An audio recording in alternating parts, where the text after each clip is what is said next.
Yezidin vəliəhdliyi üçün hazırlıq. Əqqad yazır: Muaviyyənin məqsədi xilafəti Əməvi səltənətinə çevirmək idi. O, Yezid üçün zəmin hazırlamaq fikrində idi.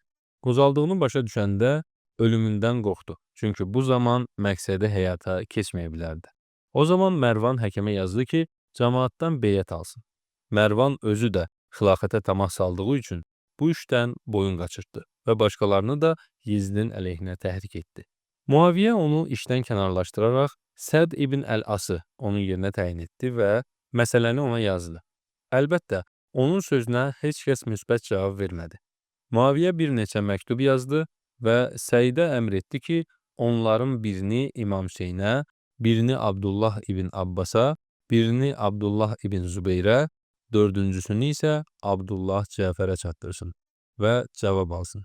O, Səidə yazdı və gərək əzmin möhkəm və niyyətin yaxşı olsun.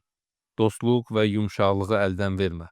Hüseyni xüsusilə nəzarətdə saxla və ya yalnız ona möhlət ver, amma nəzarətdə saxla. Səndən ona heç bir ikrahamiz, xoşagəlməz təsir yetişməsin.